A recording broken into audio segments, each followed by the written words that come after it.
બધાના પ્રાણ, બધાના મન એકત્રિત કરીએ અને હિરણ્ય ગર્ભ કહેવાય. જો એક હોય ને એને વૃક્ષ કહેવાય. જ્યાં સમજાવો, આ લીમડો છે, આ પીપળો છે, આ વડ છે, આ વૃક્ષ કહેવાય. બધા વૃક્ષ ભેગા કરી એને શું કહેવામાં આવે? વન કહેવાય, ફોરેસ્ટ. સમષ્ટિ જે છે એને શું કહેવામાં આવે? જંગલ કહેવામાં આવે. એક એક વૃક્ષ છે પણ બધા વૃક્ષો જ્યાં છે એ આખો સમષ્ટિને શું કહેવામાં આવે? પછી એક એક વૃક્ષ કે જંગલ એમ કે એનો અર્થ શું થઈ ગયો? જો સમજો, જંગલ છે અને પછી વૃક્ષો પણ છે, એવું કેવું પડે? જંગલ એમ કહીએ એટલે શું થયું? બધી જાતના વૃક્ષો આવી જાય. વૃક્ષ આવી જાય, લતા આવી જાય, છોડ આવી જાય, એમાં કાંટાળા આવી જાય, બધું જ આવી જાય. પછી એમ હિરણ્ય ગર્ભ એમ કહીએ એનો અર્થ શું થયો? સર્વ પ્રાણીઓ, ફક્ત પૃથ્વીના જ એમ નહીં, સંપૂર્ણ પ્રાણી જગતના જે સૂક્ષ્મ શરીર જે છે એ સમષ્ટિ સૂક્ષ્મ શરીરને શું કહેવામાં આવે? હિરણ્ય ગર્ભ કહેવાય. બધા વૃક્ષો વનસ્પતિ ભેગી થાય અને જંગલ કહેવાય. એટલે શંકરાચાર્યજી કહે છે, જો એટલે શંકરાચાર્યજી એનો અર્થ નહીં કરે હિરણ્ય ગર્ભાખ્યમ. હિરણ્ય ગર્ભ નામથી, આખ્યમ એટલે નામ. આ નામથી શાસ્ત્રમાં પ્રસિદ્ધ છે. એ શું છે? સર્વ પ્રાણી કરણ. કરણ એટલે કે અંતઃકરણ. સર્વ પ્રાણીઓનું જે અંતઃકરણ જે છે, શંકરાચાર્ય સ્વયં જ કે છે કરણ શું છે? એટલે કે છે આધારમ અંતરાત્માનમ. સર્વ પ્રાણીઓનો જે અંતરાત્મા જે છે, સર્વ પ્રાણીઓના જે કરણ જે છે, તત્વબોધમાં આપણે જોઈ જ ગયા. સૂક્ષ્મ શરીર શું છે? સપ્તદશ કલા. જો સંસ્કૃત યાદ નહીં રહે તો વાંધો નહીં, ગુજરાતીમાં યાદ રાખો કે સૂક્ષ્મ શરીરની વ્યાખ્યા શું છે? એના સપ્તદશ એટલે 17 કળા, 17 વસ્તુઓનું બનેલું છે. પંચીકૃત પંચમહાભૂતૈ સત્કર્મજન્ય 17 વસ્તુઓ છે ત્યાં. કઈ કઈ 17 વસ્તુઓ? તો કે 5 જ્ઞાનેન્દ્રિય, 5 કર્મેન્દ્રિય, 5 પ્રાણ, મન અને બુદ્ધિ. એને કરણ કહેવામાં આવે. એને શું કહેવાય? કરણ. 5 જ્ઞાનેન્દ્રિય, 5 કર્મેન્દ્રિય બાહ્ય કરણ છે. મન બુદ્ધિ કેવા છે? અંતઃકરણ. કરણ જ છે, સાધન છે. એટલે શંકરાચાર્યજી કહે છે સર્વ પ્રાણી કરણ આધારમ. પણ આ હિરણ્ય ગર્ભ કોણ છે? સર્વ પ્રાણીઓનું જે સૂક્ષ્મ શરીર છે એનો જે આધાર છે, અંતરાત્મા છે, એને આધાર આપનાર છે. જો આ વૃક્ષ હોય ને, એકલું વૃક્ષ હોય તો ટકી નહીં શકે, એને જંગલની જરૂર પડે. વૃક્ષ હોય પણ એ વૃક્ષ ક્યારે હોય? આખું જંગલ જોઈએ. જો આપણને આજે ખબર નથી પડતી, આપણને આટલું બધું આ પર્યાવરણને નુકસાન થઈ ગયું, આટલું બધું પ્રદૂષણ થઈ રહ્યું છે, પણ હજી આપણે પૂરેપૂરા જાગ્યા નથી. જ્યાં જમીન મળી ને એટલે પૂરેપૂરું 100% બાંધકામ કરી જ નાખવાનું. પેલા વૃક્ષો રાખીએ જ નહીં. વૃક્ષો રોપવાની જગ્યા આપણે રાખતા જ નથી. બધી જ જગ્યાએ જો બાંધકામ થતા જ રહેશે. જો વિચારી કારણ કે નિયમ એવો છે કે તમારી પાસે જે પણ જમીન હોય એમાં 30% ભાગમાં તમે જો વનસ્પતિઓ રોપો તો પછી આ પ્રદૂષણ નહીં થાય. પણ હવે તો શું કરવાનું? 100% બિલ્ટ અપ એરિયા. વૃક્ષોને છોડને કોઈ સ્થાન જ નથી. આ ગરમી કેમ વધી રહી? એટલે આ સિમેન્ટના જે મકાનો છે, ગરમી શું કરે છે? એ ગરમ થાય, આજુબાજુની ગરમ હવા થાય. વૃક્ષો હોય તો શું કરે? ઠંડક કરે. પૃથ્વીના ફેફસા કોણ છે? વૃક્ષો. પણ એક વૃક્ષ નહીં રહી શકે, એને શાની જરૂર પડે? બીજા બધાની જરૂર પડે. એમ આ પણ કોણ છે? હિરણ્ય ગર્ભ કોણ છે? સર્વ પ્રાણીઓના જે કરણ છે, બાહ્યકરણ, અંતઃકરણ છે, એનો આધાર છે. સર્વ પ્રાણી કરણ આધાર. અંતરાત્માનમ, સર્વનો અંતરાત્મા છે. અસૃજત સૃષ્ટવાન સહ પુરુષ. એ પુરુષે શું કર્યું? આ પ્રાણ એટલે કે હિરણ્ય ગર્ભની ઉત્પત્તિ કરી. પણ હિરણ્ય ગર્ભની ઉત્પત્તિ થઈ એ સૂક્ષ્મ છે. હજી તો પ્રગટ તો કઈ થયું નથી. બધું કેવું છે? હજી સૂક્ષ્મ છે. સૂક્ષ્મ કોને કહેવાય? જે ઇન્દ્રિયોનો વિષય ન બની શકે એને સૂક્ષ્મ કહેવાય.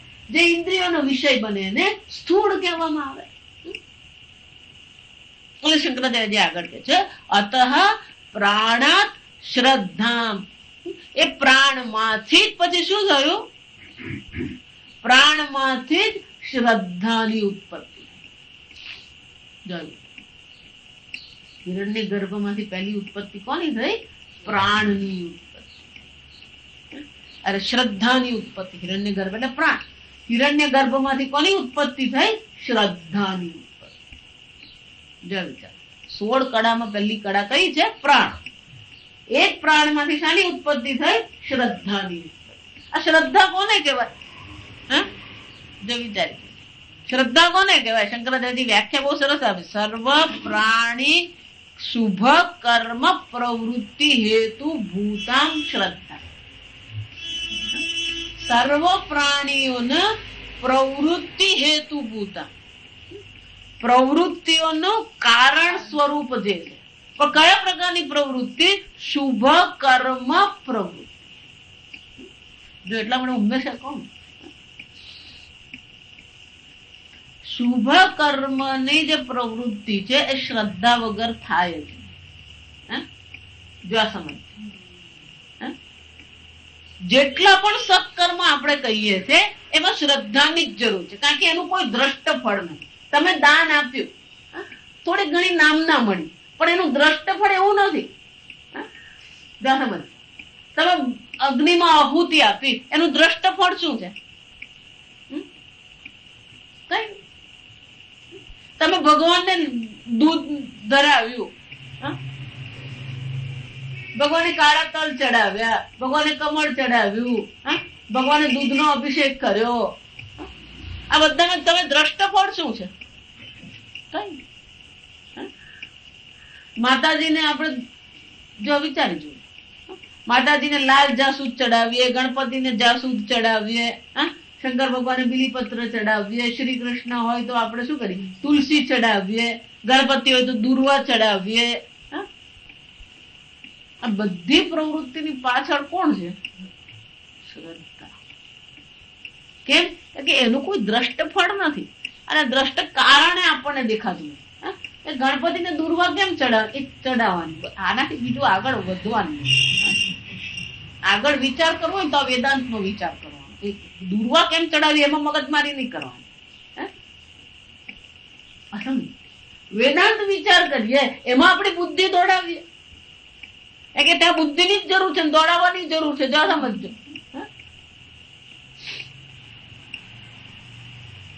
લોકો પેલા એના પર પીએચડી કરે, પછી ગણપતિને લાલ જાસૂદ કેમ ચડાવ, પછી એના પર પીએચડી ચાલે, પછી એમાં વિજ્ઞાનનું સંશોધન ચાલે. જો આ સમજજો,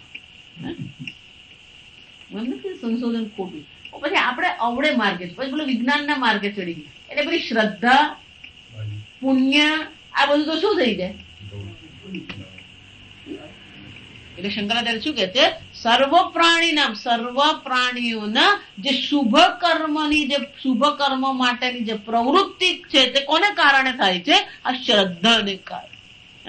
વિચાર, 4 ધામની યાત્રા શું કામ કરીએ? શ્રદ્ધા.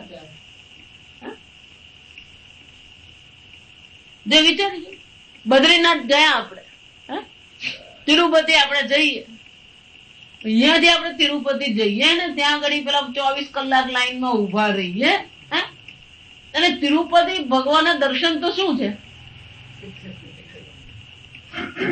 આમ દર્શન થયા નથી, આમ પ્રણામ કરે ને આમ આંખ ખોલે એટલે તો આ બાજુ પહોંચી ગયેલો.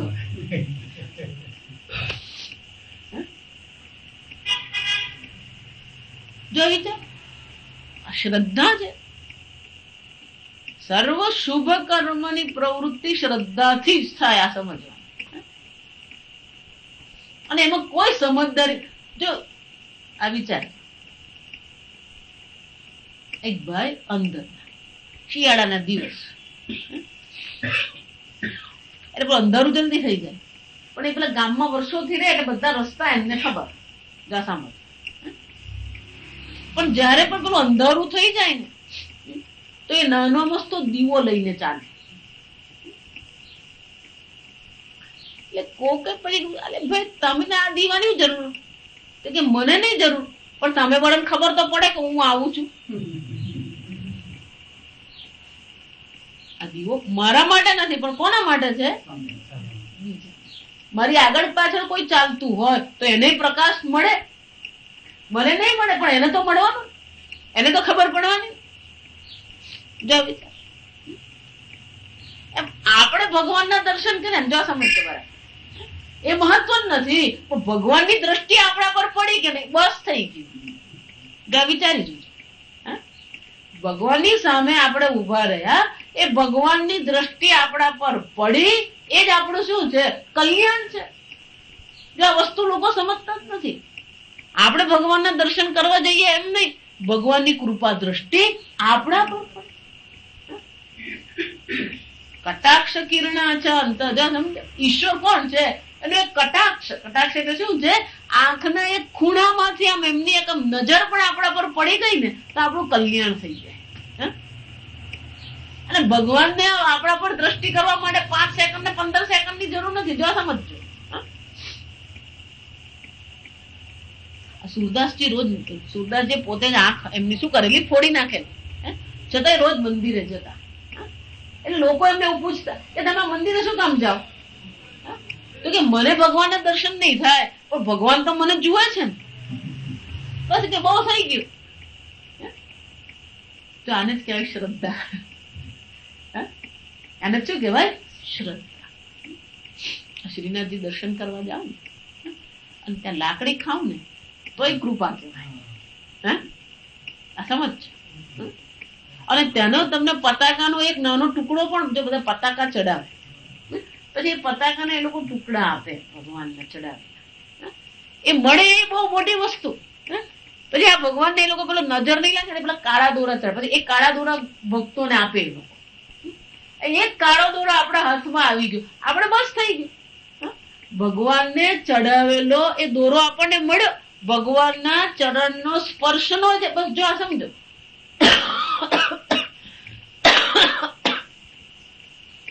જો સમજવાનું, કોઈ પણ વ્યક્તિને આપણે પેલો લાડવો આપીએ ને, ભાઈ તું રવા દે ને, કાલે જ એમ પેલું સુગર કરાવીએ 320 છે. ના ના, આ તો તિરુપતિ થી આવ્યું. તરત જ શું કરે? મને આ કોણ નમાવે એને? જ્યાં તિરુપતિ નું નામ પડ્યું હાથે લાંબો થઈ જાય અને બર્થડે થી વળી જાય. કેમ? પ્રસાદ. શ્રદ્ધા શું છે? આ તિરુપતિ નો પ્રસાદ. યો યત શ્રદ્ધા તસ્ય દત્ત. ગીતામાં ભગવાન કહે છે જેવી તમારી શ્રદ્ધા હોય ને એવું તમારું જીવન. શ્રદ્ધામયો હિ અયમ પુરુષ. શ્રદ્ધા જ આપણું જીવન છે. પણ એ શ્રદ્ધા પણ ક્યાંથી ઉત્પન્ન થઈ?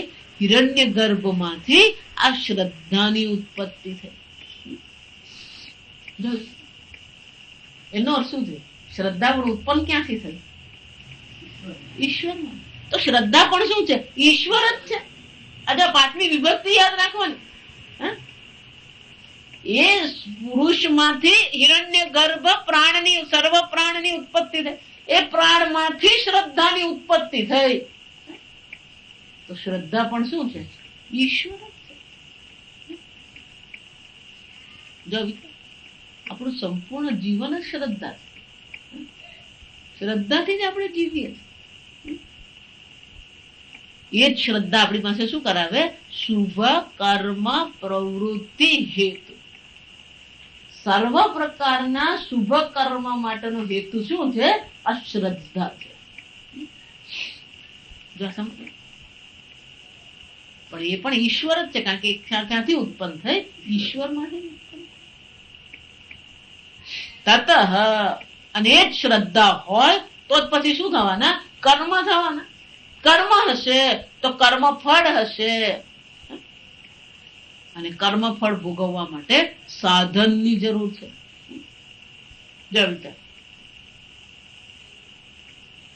મારા પ્રારબ્ધમાં આઈસ્ક્રીમ ભોગવવાનું હોય, જો બરાબર સાંભળો, તો મારું નાકે બરાબર હોવું જોઈએ, મારી જીભે બરાબર હોવી જોઈએ, મારું સ્વાસ્થ્ય બરાબર હોવું જોઈએ, તો જ પછી હું આઈસ્ક્રીમ માણી શકું. અત્યારે કોઈ મને એમ કહે આઈસ્ક્રીમ ખાઓ,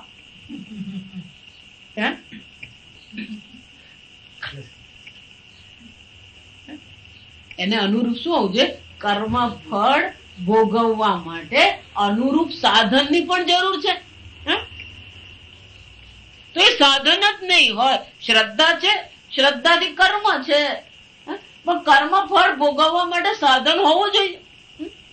તત્વબોધમાં બધું જ આવી ગયું. સાંભળજો, આ એક શબ્દ વાપરીએ એટલે પેલું યાદ આવવું જોઈએ. તત્વ પંચીકૃત પંચમહાભૂતૈ સત્કર્મજન્ય ભોગ સાધન. આ શરીર, સ્થૂળ શરીરને શું કહેવામાં આવે? ભોગ સાધન. પણ આ ભોગ સાધન ઉત્પન્ન કરવા હોય તો શાની જરૂર પડે? પંચ મહાભૂતની જરૂર પડે. પંચ મહાભૂત વગર આ ભોગ સાધનની ઉત્પત્તિ થઈ શકે નહીં. એટલે શંકરાચાર્યજી કહે છે તતઃ એટલે કે શ્રદ્ધામાંથી કર્મ ફલ ઉપભોગ સાધન અધિષ્ઠાનાની પંચ મહાભૂતાની. આ ભોગ સાધન, ઉપભોગ માટેનું જે સાધન, જેને કાર્ય કહેવામાં આવે, શરીર કહેવામાં આવે, એ સ્થૂળ શરીરનું અધિષ્ઠાન કોણ છે? તો કે આ પંચ મહાભૂત છે. એ પંચ મહાભૂતમાંથી શું કરવામાં આવે? આ શરીરની ઉત્પત્તિ થાય. એટલે શંકરાચાર્યજી કહે છે ઉપભોગ સાધન અધિષ્ઠાનાની કારણભૂતાની મહાભૂતાની અસૃજત. આ સ્થૂળ શરીરનું જે કારણ છે, સ્થૂળ શરીરનું જે અધિષ્ઠાન છે, એ પંચ મહાભૂતોની પણ શ્રદ્ધામાંથી ઉત્પત્તિ થઈ. એ પંચ મહાભૂત કયા કયા છે? શ્રુતિ માતા મંત્રમાં સ્વયં કે છે ખમ વાયુ જ્યોતિરાપહ પૃથ્વી. તો કે ખમ એટલે શું છે? આકાશ. ખમ એટલે આકાશ છે. આકાશની વિશેષતા કઈ છે? શબ્દ ગુણમ. આકાશનો ગુણ કયો છે? શબ્દ છે. વાયુ સ્વેન સ્પર્શેન. એનો પોતાનો ગુણ કયો છે? સ્પર્શ. એનો પોતાનો સ્વેન ગુણેન સ્પર્શેન. એનો પોતાનો ગુણ સ્પર્શ છે. અને કારણ ગુણેન છે. જો સમજો, બધા પેલી પાંચમી વિભક્તિ જ મારવાની છે. પ્રાણમાંથી શ્રદ્ધા, શ્રદ્ધામાંથી આકાશ, આકાશમાંથી વાયુ. જો આકાશમાંથી વાયુ બન્યો હોય અને આકાશમાં શબ્દ ગુણ છે, તો કારણના ગુણ કાર્યમાં આવવાના જ છે. સૂતરમાંથી કપડું બનાવો તો કપડું કેવું હોવાનું? સૂત્રાવ જ હોવાનું. તો આકાશમાંથી વાયુ બન્યો તો વાયુનો પોતાનો સ્પર્શ ગુણ છે ખરો, પણ એનું કારણ જે આકાશ છે એનો ગુણ પણ કારણ ગુણેન ચ વિશિષ્ટમ. એ કારણનો ગુણ પણ એનામાં આવવાનો જ છે. એટલે દ્વિગુણમ વાયુ. એટલે વાયુમાં કેટલા ગુણ થયા? બે. એક પોતાનો સ્પર્શ અને એના કારણ આકાશનો ગુણ શબ્દ. તથા જ્યોતિ સ્વેન રૂપેન.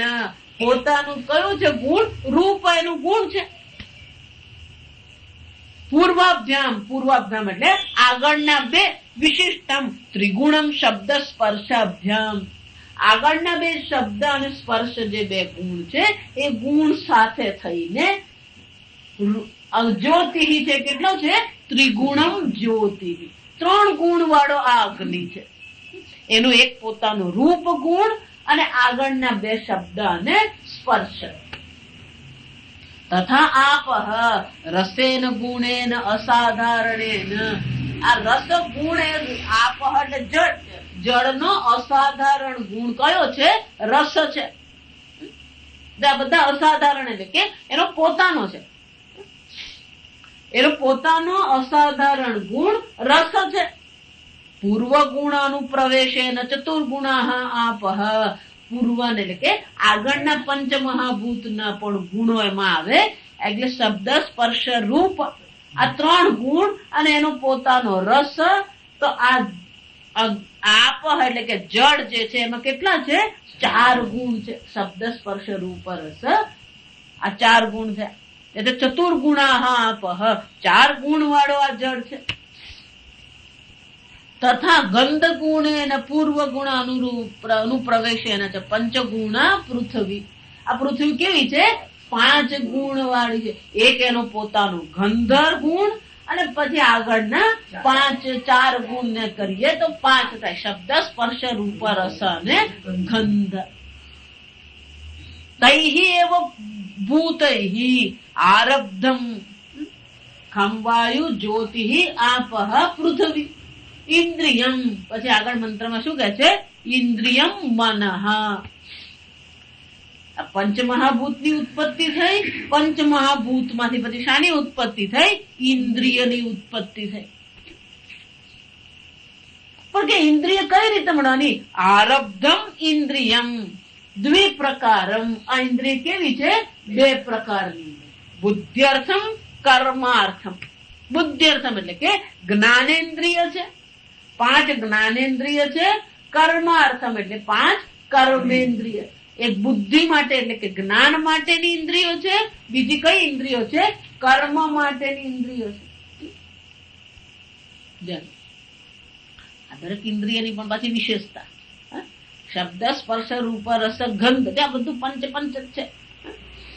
એ જ રીતે કર્ણેન્દ્રિય છે, સ્પર્શેન્દ્રિય ત્વચા છે, ચક્ષુરેન્દ્રિય છે, રસનેન્દ્રિય છે અને ઘ્રાણેન્દ્રિય છે. એ જ રીતે 5 કર્મેન્દ્રિય છે. વાણી છે,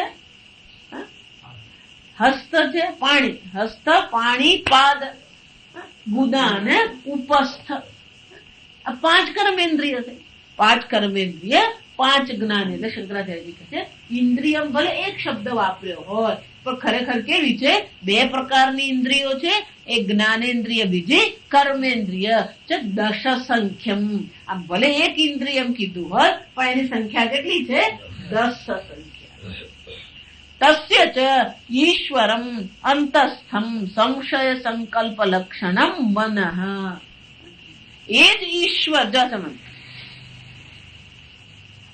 એ જ ઈશ્વર જે છે એ ઈશ્વરનો જે અંતઃકરણ જે છે એને મન કહેવામાં આવે. એ મન કેવું છે? સંશય સંકલ્પ લક્ષણમ. એની લક્ષણ એટલે કે એની વિશેષતા શું છે? સંશય કરવો અને સંકલ્પ કરવો એને મન કહેવાય. એક પ્રકારે બોમ્બે જાઉં નહીં જાઉં, જઈ આવું તો સારું પડે, એટલે પછી તેના પર ચાલે. કે ના ના જવું નથી, એટલે પછી એના પર વિચાર ચાલે. પેલા સંકલ્પ કરીએ, પછી વિકલ્પ કરીએ, વિકલ્પ કરે વળી પાડો સંકલ્પ કરી. આ એની વિશેષતા. જો આ બહુ જરૂરી છે. પૂરેપૂરો વિચાર કરીને સંકલ્પ વિકલ્પ કરીને જયારે આપણે નિર્ણય કરીએ ને તે નિર્ણય આપણો સાચો હોય. પણ આમ જ ઉતાવળું આમ સાંભળી લીધું, આમ નિર્ણય કરો ઉપડી ગયા બોમ્બે જવા. તો એનો અર્થ શું થયો? ક્યાંક ને ક્યાંક નિર્ણયમાં પછી આપણે અટવાવું પડે. એટલે મન જરૂરી છે. ભલે એ સંશય કરનારું છે, ભલે સંકલ્પ વિકલ્પ કરનારું છે, છતાં એ મન આપણને ઉપયોગી છે. એટલે શંકરાચાર્યજી કહે છે એવમ પ્રાણીનામ કાર્યમ કरणम ચ સૃષ્ટ. આ પ્રકારે સર્વ પ્રાણીઓના કાર્યમ એટલે કે આ સ્થૂળ શરીરોની ઉત્પત્તિ કરી. કરણમ એટલે કે 10 ઇન્દ્રિય, મન, અંતરાત્માની પણ શું કરવામાં આવી? ઉત્પત્તિ કરવામાં આવી.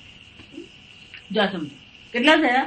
પ્રાણ, શ્રદ્ધા, 5 મહાભૂત, 7 ઇન્દ્રિય, 8 મન, 9. જો 16 કળા ગણવાની છે.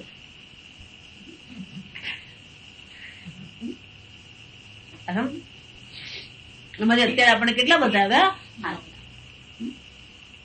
આ બધાની ઉત્પત્તિ થઈ. પણ આ બધાની ઉત્પત્તિ ક્યાંથી થઈ? ઈશ્વરે આ સર્વની ઉત્પત્તિ કરી. તો આ સર્વ ઈશ્વરથી શું છે? ભિન્ન છે, અભિન્ન છે. જો એટલા માટે સર્વ ઈશ્વર માત્ર છે. બસ આટલું સમજીએ ને તો આપણું જીવન હળવું થઈ જાય. એ સમજતા નથી ને એટલે પછી હું કરું. જો આ સાંજના પ્રવચનમાં આવવાનું જ છે.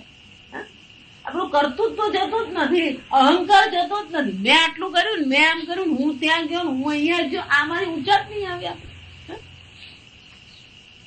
અને આપણને આપણી પ્રવૃત્તિ એવી લાગે ને કે હું તો બહુ કામ કરું. જો એટલા માટે કહું, પૂજ્ય સ્વામીજીનું તમને ખાલી હું 10 દિવસનું એમનું પ્રવૃત્તિ બતાવું ને, આમ ચક્કર આવી જાય સાંભળી.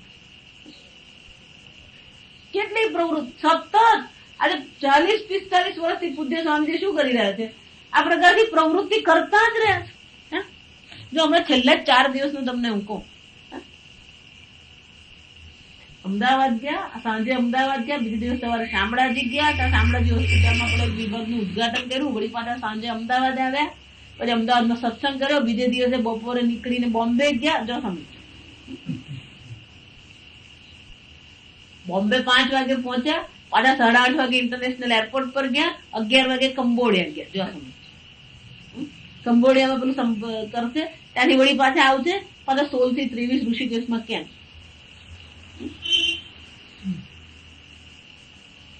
આ બધું સાંભળે એટલે આપણે જે કરીએ તો શું છે? કઈ પ્રવૃત્તિ નહીં, રોજની જ પ્રવૃત્તિ છે. આપણે તો દૈનિક જ છે, એમાં કઈ નવીનતા છે જ નહીં. બહેનો હોય કે ભાઈઓ હોય, બધાની પ્રવૃત્તિ શું છે? એક જ સરખી. કોઈ પ્રકારની વિવિધતા કે કોઈ પ્રકારનું સર્જન. જો એટલા માટે જીવન એવું હોવું જોઈએ કે રોજ કંઈક નવું વાંચીએ, કંઈક નવું કરીએ અને કંઈક નવું વિચારીએ. જો આ સમજ, તો જ જીવનમાં આનંદ રહે. રોજ રોટલી દાળ ભાત શાક બનાવ્યું, કામ વળી કામ કરી લઈ જતા રહે, પછી ડિપ્રેશન. ડિપ્રેશન જ આવે, બીજું આવી જ નહીં શકે. આ સમજજો. અમે વૃંદાવન જતા ત્યાં મરાઠી અમને આજકા નયા ચિંતન ક્યાં હે બતાવો. આજે નવું શું શીખ્યા આપણે? એ નવું શીખવામાં આપણને આનંદ આવ્યો કે નહીં? એ નવું જે શીખ્યા આપણને સમજાઈ ગયું કે નહીં? એ નવું જે શીખ્યા આપણને યાદ રહી ગયું કે નહીં? એ અમે હું કામ યાદ રાખીએ? અમારે થોડું પ્રવચન કરવાનું છે નહીં. ઈશ્વર માંથી પ્રાણની ઉત્પત્તિ, હિરણ્ય ગર્ભની ઉત્પત્તિ થઈ. એ હિરણ્ય ગર્ભમાંથી શ્રદ્ધાની ઉત્પત્તિ થઈ. એ શ્રદ્ધામાંથી આ પંચમહાભૂતની ઉત્પત્તિ થઈ. એ પંચમહાભૂતમાંથી ઇન્દ્રિયોની ઉત્પત્તિ થઈ. એ જ ઇન્દ્રિયોમાં મનની ઉત્પત્તિ થઈ. જો સમજો, તત્વબોધમાં આપણે જોઈ જ સાત્વિક પંચમહાભૂતમાંથી જ્ઞાનેન્દ્રિય અને મન બુદ્ધિની ઉત્પત્તિ થઈ. રાજસિક પંચમહાભૂતમાંથી કર્મેન્દ્રિય અને પ્રાણની ઉત્પત્તિ થઈ. એ પંચમહાભૂત ક્યાંથી ઉત્પન્ન થયા? આત્મામાંથી ઉત્પન્ન થયા. તો અહીંયા જે કઈ છે સર્વ વસ્તુ પણ શું છે? આત્મા માત્ર છે, ઈશ્વર માત્ર છે. પણ આપણી દ્રષ્ટિ ઈશ્વર પર નહીં જાય, નામ અને રૂપ પર શું થઈ જાય છે? અટકી પડે.